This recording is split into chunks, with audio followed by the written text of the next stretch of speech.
주인공 티타는 멕시코의 대농장을 운영하는 한 부부의 막내딸로 태어납니다. 안타깝게도 티타가 태어난 지 이틀 만에 아버지가 심장마비로 세상을 떠나고 엄마 마마 엘레나는 하루아침에 대농장을 운영해야 하는 처지에 놓이죠.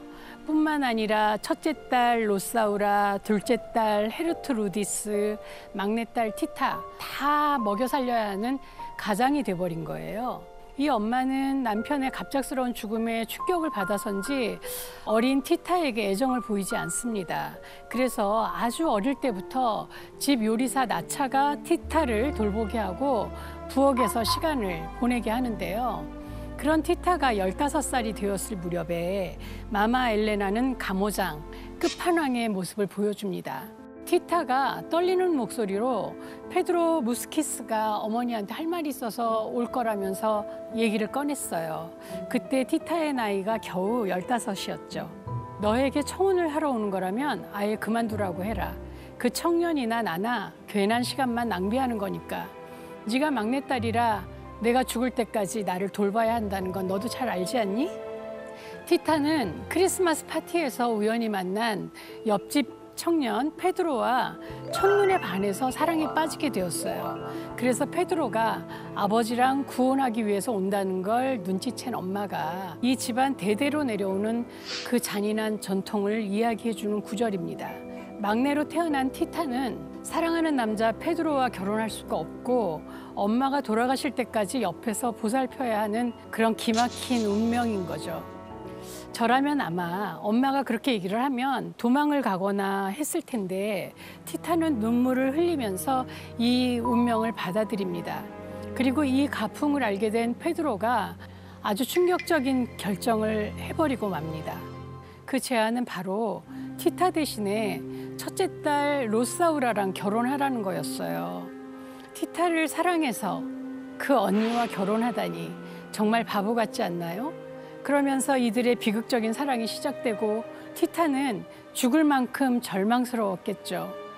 나차는 많은 경험을 통해 티타가 만난 크리스마스 파이를 먹는 동안에 아무런 슬픔도 느끼지 않는다는 것을 잘 알았다.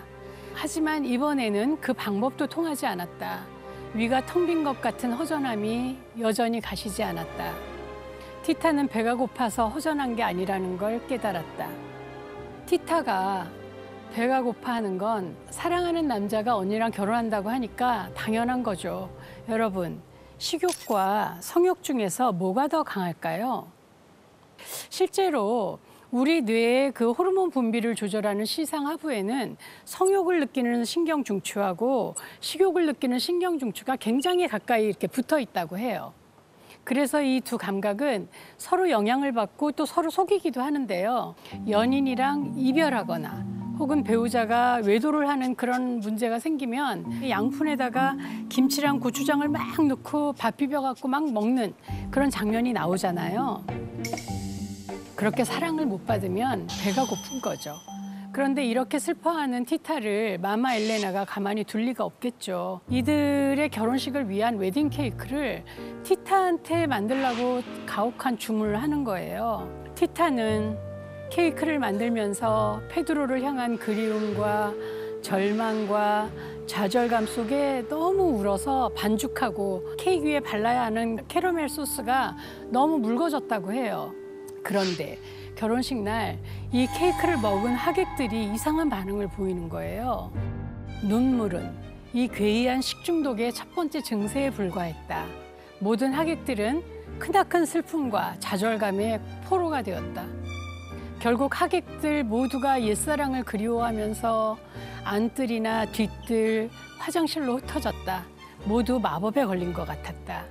마당 한가운데서 단체로 함께 토해야 했다. 케이크를 먹고도 아무런 영향을 받지 않은 사람은 티타 한 사람뿐이었다.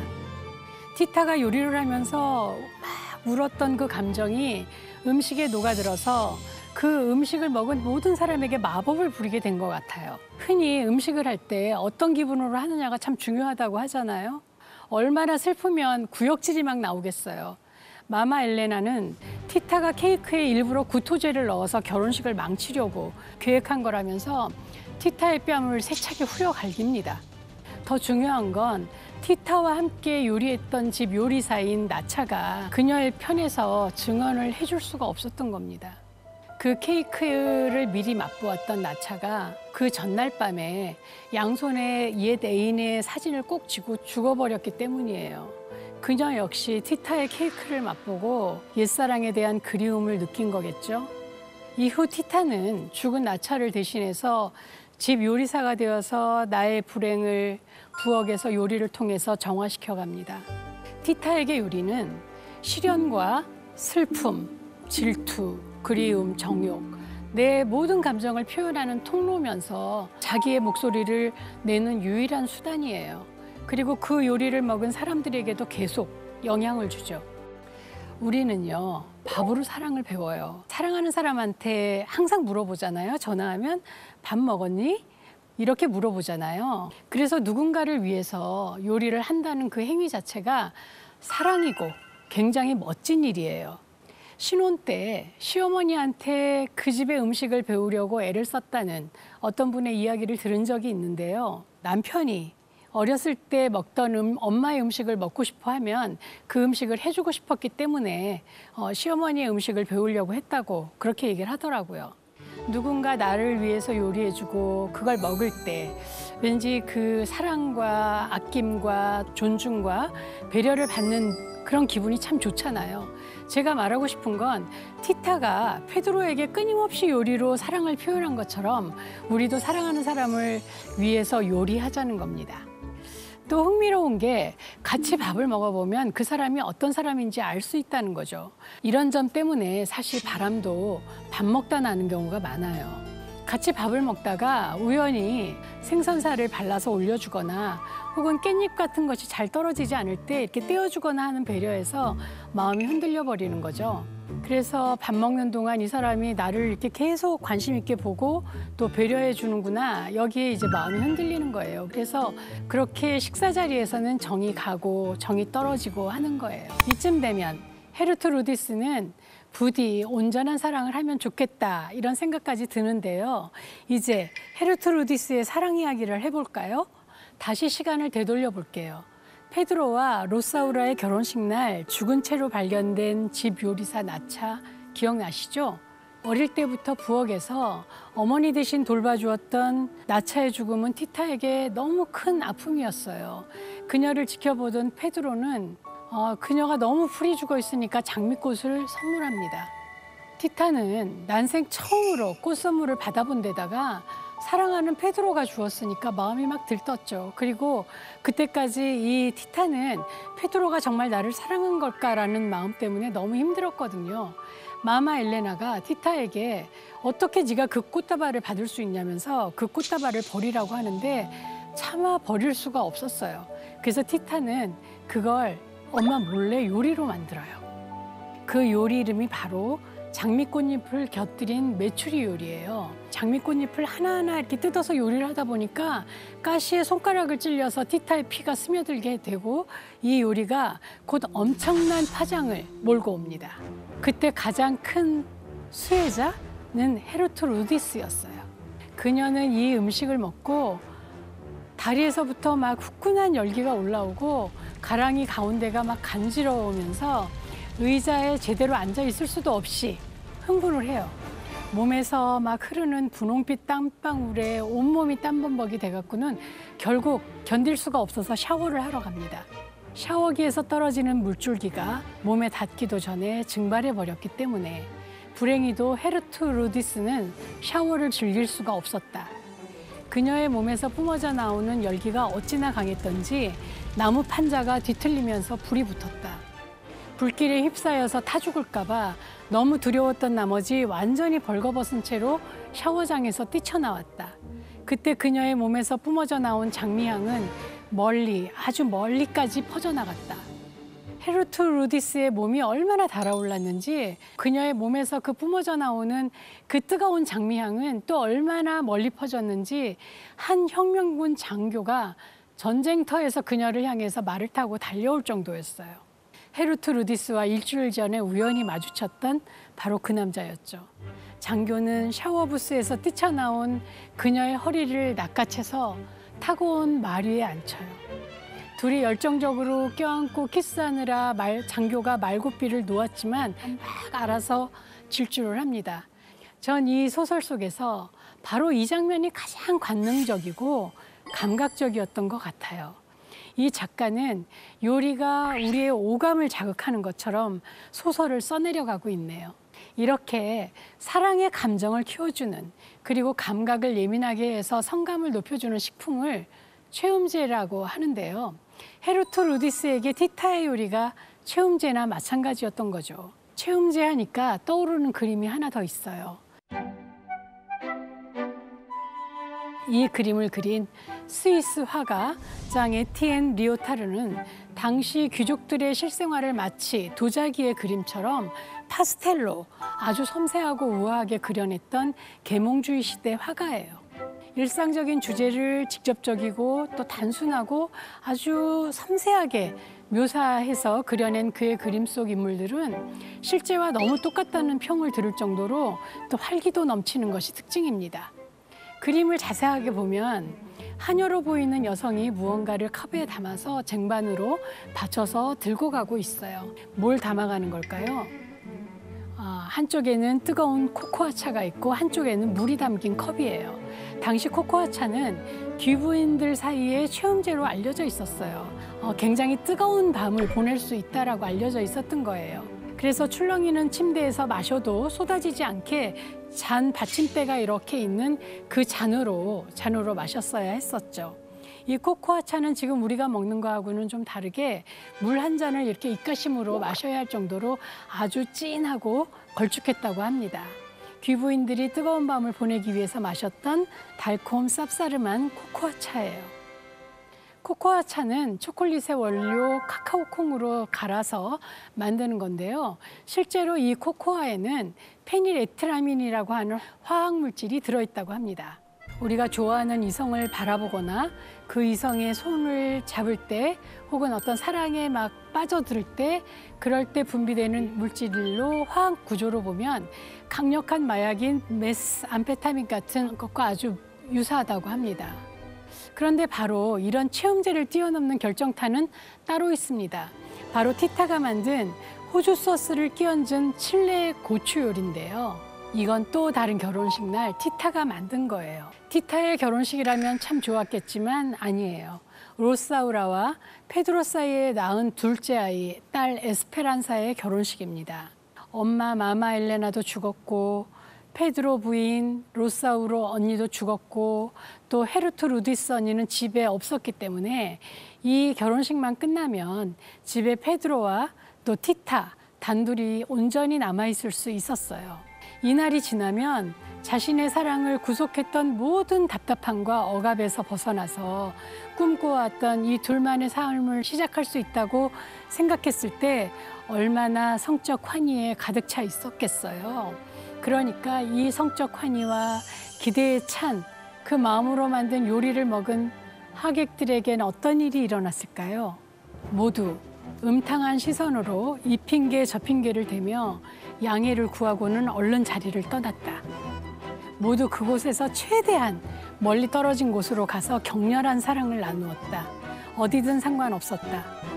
강이나 계단, 욕조, 벽난로, 오븐, 약국 판매대, 옷장, 나무 꼭대기도 가리지 않았다.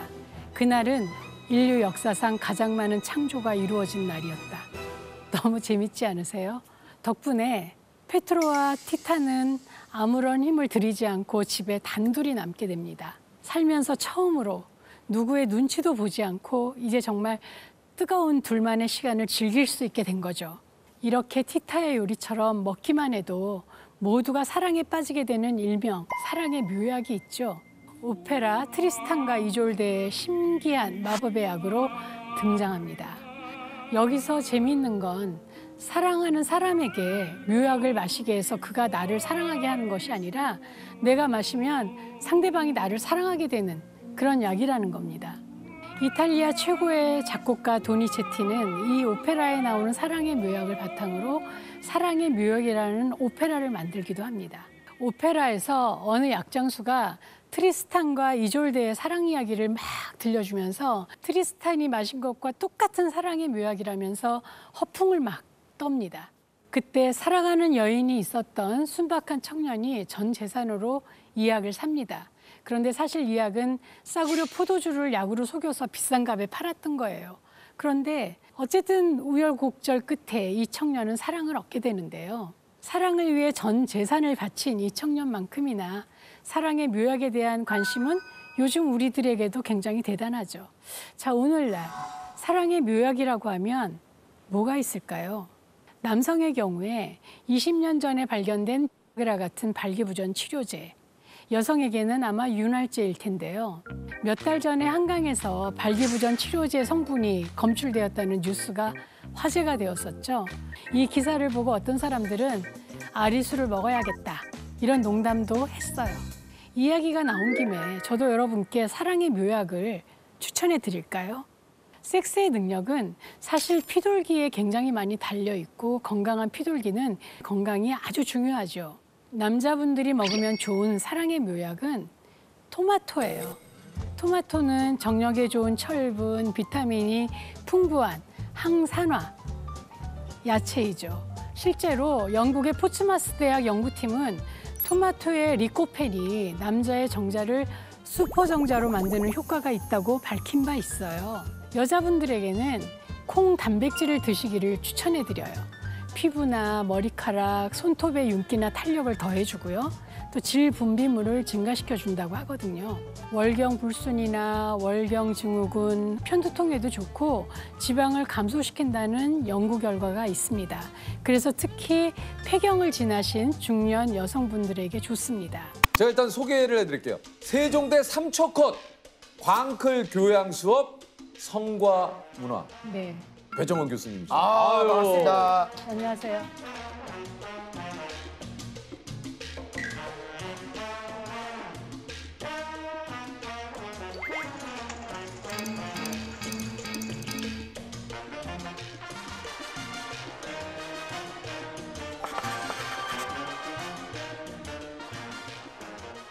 저는 처음에 성과인가? 성과 그래서 문화에 무슨 성과를 왜 이렇게 앞뒤를 바꿨나? 네. 근데 성과 네. 문화. 성과 문화. 근데 뭔가 클릭하고 싶다라는 생각이 드는 저도 이게 왠지 모르게. 커리큘럼인 것 같아요. 네. 이게 3초, 야, 3초 컷이에요? 그러니까 성자만 보고 클릭하는 것 같아요. 그 호기심이 가득한 친구들이니까. 근데 어떤 분은 계속 안 되다가 4년 만에 돼서 너무 좋다고 어떤 분은 또 네, 한 1학년 때부터 듣고 싶었대요. 그게 오리엔테이션에서 얘기를 하나 봐요. 성과 문화 얘기를. 이거는 꼭 들어야 된다. 네, 우리 학교에 이런 게 있다 이렇게 자랑을 하시나 봐요. 그러다 보니까 이제 아이들이 듣고 싶어 하는데 워낙 광클하니까 못 오고 이제 4학년 말에 듣게 됐다라는 친구도 있고 결국은 4학년 때도 못 됐다. 이게 클릭을 못 해서 결국 이 수업을 못 듣고 졸업을 하신. 네네. 아하. 야, 근데 어떤 수업일지가 너무너무 궁금하네요. 궁금하시죠? 진짜. 네. 성과 문화니까 사회 전반의 문화 속에서 성을 다뤄요. 성의 개념, 성이 뭔지, 그리고 이제 사랑의 이론, 그리고 사랑하는 법, 뭐 사랑 유지하는 법, 사람 만나는 법, 그런 것도 있어요? 예, 잘 헤어지는 법, 그리고 성관계하는 법, 뭐 이런 것도 다 가르쳐 주죠. 와, 연애에 관한 것도 다. 네, 15주 동안 그게 다 커리큘럼이에요. 그리고 뭐 결혼에 대한 얘기도 해주고, 그리고 이제 성관계에 있어서 어떤 문제가 생길 수 있잖아요. 뭐 오르가즘이라든지 이런 조루, 지루 이런 얘기도 이런 문제가 생겼을 때는 이렇게 극복할 수 있다라는 얘기도 그걸 다 해줘요. 예. 열려 있는 수업. 네. 아니 이게 진짜. 약간 만약 예를 들어서 네. 이렇게 같이 있을 때 그런 얘기 들으면 약간 조금 이렇게 굉장히 당황하죠. 굉장히 당황하고 제가 이제 성기 구조 기능도 다 보여주거든요. 이번에는 그러더라고요. 애들이 카페에서 왜 많이 듣잖아요. 네. 너무 깜짝 놀랐다는 거예요. 성기가 갑자기 이렇게 툭 떠가지고. 아주 온라인 수업을 하니까 카페에서 수업 듣잖아. 본인도 네. 모르지만 지나가는 사람은 뭐야 이 사람? 그래갖고 굉장히 당황했는데 내 공부를 보는 거지 포르노로 보는 게 아니잖아라는 아니죠. 생각이 드니까 괜찮았다는 얘기도 하고요.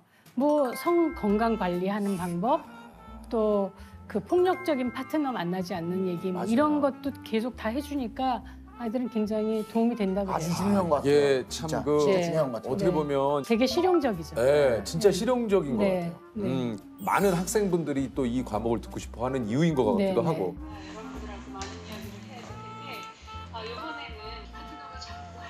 이 수업을 이제 15주를 듣고 나면 아이들이 성에 대해서 좀 자연스럽게 말해요. 그러니까 처음에는 그게 제일 중요한 것 제가 같아요. 처음 질문이 학생은 섹스하면 뭐가 제일 먼저 떠오릅니까?부터 물어보거든요. 너무 당황해요. 당황하죠. 그러니까 섹스라는 말을 들었잖아요. 그러니까 뭔가 왜 자기가 대답을 잘 안 하면 이상한 사람이 될 수도 있다는 생각이 그렇죠. 드니까 맞아. 막 와, 근데 저는 지금 이거 사실 이거 참 지금도 어렵네. 지금도 사실은 이제 우리 교수님이 이렇게 섹스에 대해서 네. 얘기를 해주셨는데 방송에서 이런 단어를 얘기해 본 적이 없는 것 같아요. 그렇죠, 그렇죠. 형도 그렇고 저도 그렇고 나이가 우리가 네. 있는데 섹스가 이게 가만 있어. 아니, 예를 들면 교수님이 했다고 그렇게 막 하면 안 돼. 이게 좀 그런 거 아닙니까? 아니, 좀 자연스럽게 그래서 처음에 너무 당황하다가 네, 네. 이제 제가 너무 자연스럽게 섹스하고 성관계 얘기를 하고 오르가즘 얘기를 하니까 아이들이 나중에 자기들도 되게 편하게 얘기하는 거예요. 교수님이 그러시니까 네, 이게 편해지는 거예요. 네. 사실 이 지구상에는 너무나 많은 그 굉장히 그 다양한 성별이 있다라는 거죠. 좋은 인연을 만날 수 있는 방법도 네. 좀 강의를 하신다고 진짜. 그랬잖아요. 제일 좋은 건 많이 만나는 거예요. 그래서 제가 아이들한테 마지막 사람을 결정할 때까지 30명 정도 만나라 이렇게 얘기해요. 30명 정도. 근데 30명도 적죠, 사실은. 우리가 꼭 이제는 한국 사람하고만 만나고 한국 사람하고만 결혼하는 게 아니잖아요. 전 세계 사람을 만날 수 있잖아요. 그때는 와, 그래서- 유퀴즈 역사상 가장 저 집중하네. 거의 자세가 원래 항상 이건데 야, 거의 뭐 돌아다녀. 아 죄송합니다. 오늘만 좀 이렇게 듣겠습니다. 예. 네, 그래서 이미 좀 집에서도 좀 윤채양도 좀 느껴지시나요? 아니요. 알레스 탈레스. 탈레스 무슨 말인지 알았다. 이제 알았어. 다시 한번 저 설명 좀 해주세요. 어떤 사람이 좋아요? 이렇게 많이 물어보거든요. 어떤 사람 만나는 게 좋아요? 그러면 좋은 사람이라고 대답하지만 다른 사람들한테도 좋은 사람이 나한테 꼭 좋지 않아요. 그렇잖아요. 내가 그 사람을 좋아할 수 있는 사람을 만나야 되기 때문에 많이 만나보면 안목이 높아져서 나한테 맞는 사람 고르기가 쉽죠. 왜냐면 제가 재석이 네. 형이 항상 저한테 해주시는 얘기가 만나. 일단 네. 좀 만나라. 맞아요. 만나야 알지. 이거 어떻게 네. 안 만나고 아니. 안 만나고는 알 수가 없어요. 근데 저는 이제 그런 생각이 들어요. 예를 들어서 만났어요. 네. 그러면 그래도 어느 정도 내가 기대감에 충족을 좀 시켜줘야 이분을 또 나오게끔 해주신 분에 대한 매너가 아닐까라는 생각이 드니까 또 기대감에 내가 충족을 못 시키면 또 실망을 드리게 되는 거니 그럴 바엔 차라리 안 보는 게 낫지 않을까. 지금 왜 그 사람을 내가 이 사람을 만났는데 이 사람이 실망하지 않기 위해서 이 사람을 막 만족시켜줘야 된다는 그건 너무 고객 편향인 거예요. 그러니까. 그렇죠. 우리가 너무 포장하거든요. 맞아요.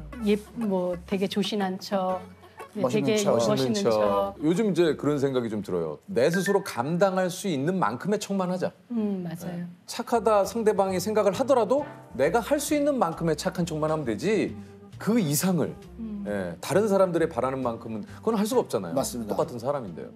정말 건강한 관계를 맺으려면 so what 이게 되게 중요하죠. So what? 그래서 뭐 어쩌라고 이거 있잖아요. 사람들의 시선을 자꾸 보게 될 때 그럼 어때서? 어쩌라고 나 이게 나야 이거 있잖아요. 맞아요. 예, 좀 뻔뻔해져도 될 것 같아요. 오케이. 진짜 알았어요? 아, 그래서 조금 느껴졌어요. 네, 조금. 상대를 먼저 알아야 될 그 네. 안목을 기르는 것도 중요하다. 연인을 만들기 전에 고려해야 될 사항을 한 열 몇 개를 가르쳐줘요. 아, 이게 뭡니까? 근데 이런 게 이제 중요하죠. 그 가치관이 너무 다른 사람 얘기를 하거든요. 일에 대해서 어떻게 생각하는지, 인생에 대해서 어떻게 생각하는지, 사랑에 대해서 어떻게 생각하는지 이런 가치관이 좀 맞아야 그 사람하고 오래 갈 수가 있겠죠. 그건 맞는 것 같아요. 예, 그러니까 네. 가치관하고 성격은 달라요. 아하. 그러니까 왜 우리 보통 그 성격이 뭐 안 맞아서 헤어져요라고 얘기하지만 그렇지 않아요. 가치관이 다른 겁니다. 그럴 수 있고요. 어떤 사람은 성격이 달라서 너무 재밌다 그러고. 아 맞아요. 그렇잖아요. 네. 어떤 분들은 사람들은 성격이 너무 맞아서 성격이 좋다. 맞아서 네. 싸운다 그래요. 네. 그러니까 그거는 내가 그 사람하고 협상하고 어떻게 이렇게 관계를 맺어가는 능력의 문제지 성격 자체가 다르거나 같아서 문제가 되는 것 같진 않아요.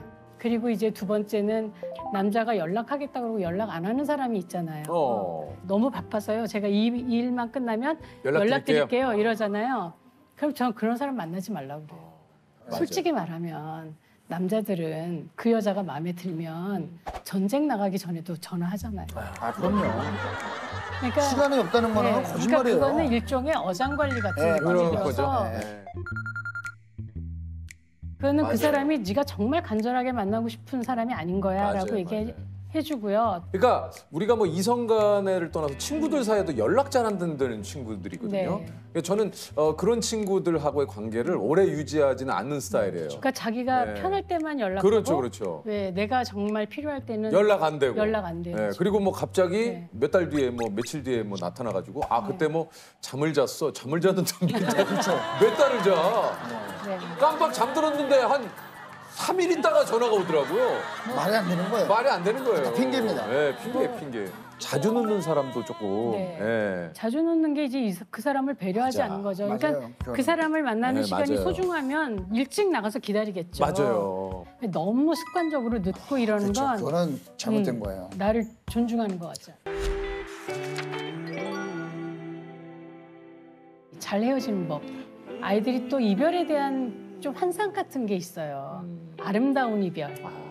그래갖고 디데이를 정해놓고 막 못해줬던 걸 해주기도 하고 이러면서 상대를 막 혼란스럽게 만드는 그건 뭐야? 거죠. 그건 또 뭐야? 그러니까 막 그 친구는 막 이 자기 여자친구가 그 꽃을 보고 싶어 했었대요. 벚꽃. 근데 그걸 한 번도 간 적이 없었다고 그거를 꼭 가보고 아니, 헤어지겠다고. 그러니까 헤어지긴 헤어지는데 그 전까지 당신과 못해줬던 하지 거를. 못했던. 네, 그러니까 좋은 남자로 기억되고 싶은 거죠. 아니 그게 네. 뭐야? 아우. 제가 그냥 박살을 내주죠. 이별은 아름답지 않아. 심지어 소란스러울 수도 있어. 그리고 막 울고 막 그럴 수도 있잖아요. 있죠. 아, 울죠. 그래서 연애를 얼마간 했으면 당연히 사랑한 만큼 아프잖아요. 그걸 겪어야죠. 겪고 그 사람을 내 마음에서 좀 떠나보낸 후에 미련을 막 두고 그러면 그러면 오늘부터는 친구로 지내자 이렇게 얘기할 때가 많아요. 근데 어제 애인이 오늘 친구가 될 수 없어요. 그거 네. 그거 어떻게 됩니까? 예, 그래서 헤어지기 전에 좀 정말 내가 헤어져야 되나? 우리가 정말 안 되겠나? 이걸 여러 번 생각해 봐야 하고 근데 정말 안 된다. 이건 정말 내가 감당이 안 된다라고 생각을 하면 번복하지 말고 단호하게 헤어지는 게 맞다라는 거예요. 교수님, 너무 힘들다. 이 사랑도 너무 근데 저는 지금 약간 연애하는 것도 너무 힘들고 이별도 힘들고 저는 사랑 시작하는 것도 힘들고 너무 인생이 왜 이렇게 힘든 거 투성일까요? 너무 지금 약간 가슴이 울컥했던 게 쟨 또 왜 저래? 제가 좀 그만 좀 해. 조셉 그만 좀 해. 우리 나갈 진도가 많아. 아 그래요? 아니 뭘 또 얘기를 하고 싶어요? 뭐냐면 저는 안 잊혀질 거라고 생각을 했거든요. 사랑을 했던 그녀가 진짜로 저도 나름대로 사랑했던 그녀가 있었을 거 아닙니까? 헤어졌을 때 너무 힘들었어요. 정말 제 인생 가장 힘들었던 연애였던 것 같아요. 너무 어떻게 보면 힘들지. 이게.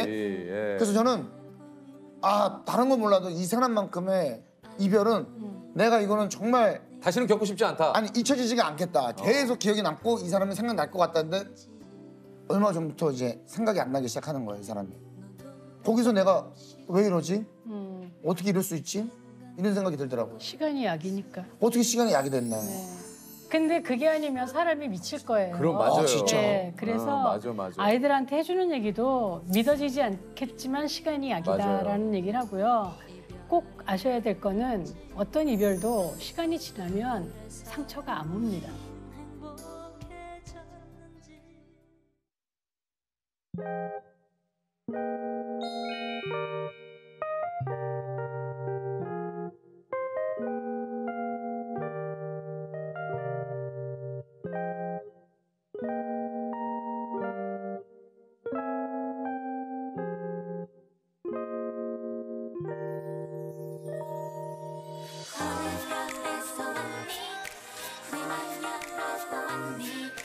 어떻게 내 맘에 들어왔니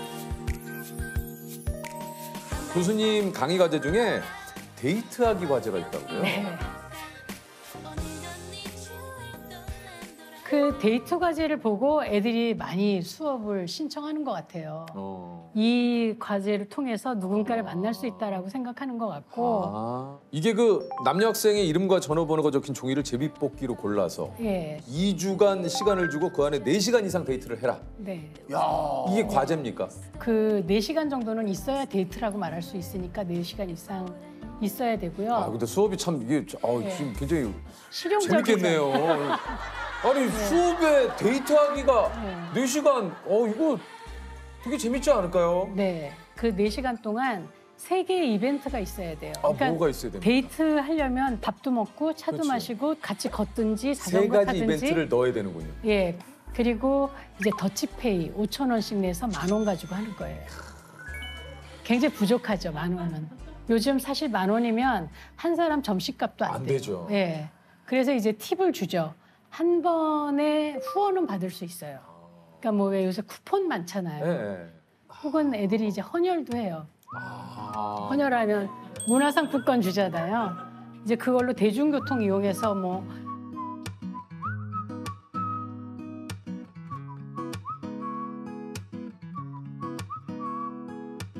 커피 사서 나눠 마시고. 이거 재밌겠다. 네.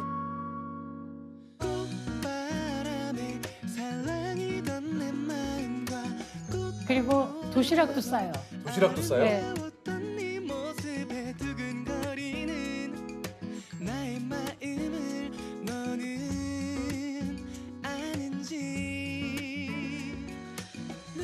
재밌겠네. 도시락을 싸면 돈을 좀 절약할 수 있잖아요. 너무 재밌을 것 같아요. 네, 그래서 이제 여기에 얼굴에 너무 나타나나요? 여기에 제가 봐서 다시 학교 입학하시겠네요. 저는 그러면은 네. 요 과목은 제가 예. 그리고 이제 어떤 어머니가 우리 아들이 처음 데이트라고 어머님이 김밥 싸주신 적 있고 어떡하면 그녀를 다시 돌아오게 할 수 있는지 내게 가르쳐 그리고 영수증 붙여야 돼요. 돈 어떻게 썼는지 봐야 되니까 이제 인증샷 둘이 어딜 갔으니까 야, 인증샷. 이거 뭐 최고의 수업이네요. 야, 근데 이거 네. 인증샷이 또 어떻게 나올지도 궁금하네. 어쨌든 데이트를 하면 이걸 레포트를 써서 작성을 하는 건가요? 네, 레포트를 내야 되고요.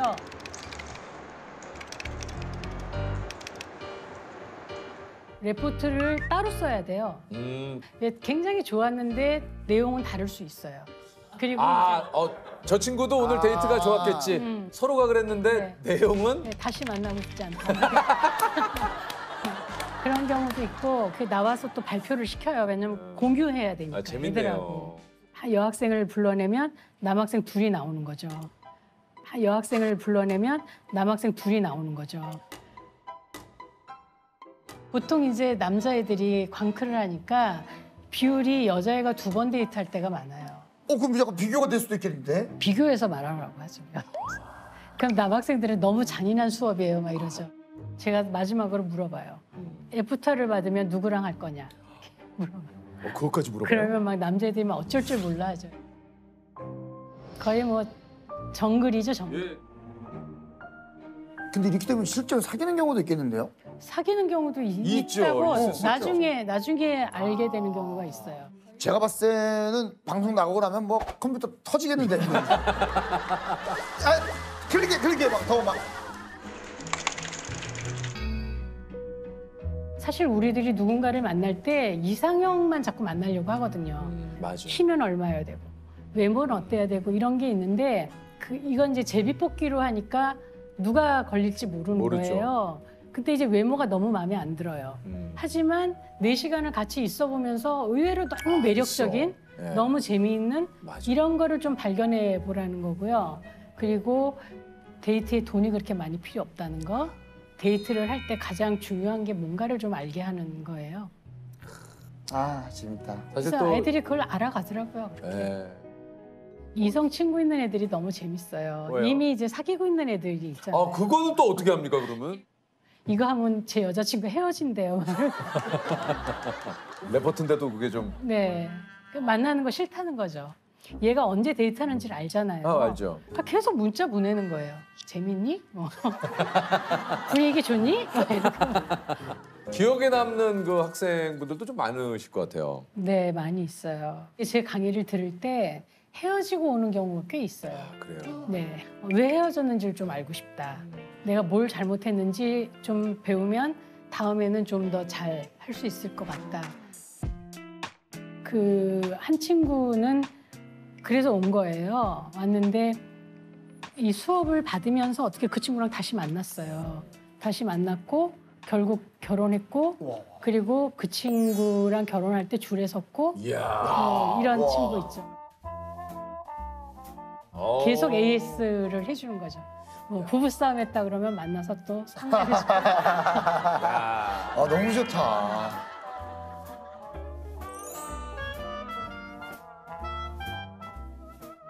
네, 그래서 그럴 때 고맙죠. 아니 이게 이제 예전에 비해서 어떻게 보면 연애나 결혼이 이제 필수인 시대는 네. 아니잖아요. 그럼에도 이런 강의를 통해서 우리 그 듣는 많은 학생들에게 전달하고 싶은 메시지가 좀 있다면요. 그 연애나 결혼을 꼭 하라고 그러는 건 아니에요. 그리고 우리가 일생을 살다 보면 누군가는 만나게 되어 있어요. 그렇죠? 만나는 게 행복하고 그럴 때 어떻게 내가 좋은 사람으로 만나고 또 좋은 사람을 만날 수 있고 그래서 내가 행복하게 삶을 잘 꾸려갈 수 있는지에 대해서 아이들이 배워가면 좋을 것 같아요. 사실 우리는 내가 보는 나는 정확하지 않죠. 근데 사랑하는 사람이 보는 나를 보면서 나는 굉장히 근사한 사람이잖아요. 그러면서 나는 점점 더 왜 살아갈 힘도 없고 더 멋있어지고 그러는 것 같아요. 내가 나를 귀하게 생각하고 돌보고 그리고 왜 남을 또 돌보는 방식 같은 것들을 배웠다라고 얘기한다면 그래서 내가 성장했다라고 얘기한다면 그러면 뭐 전 다 한 거죠.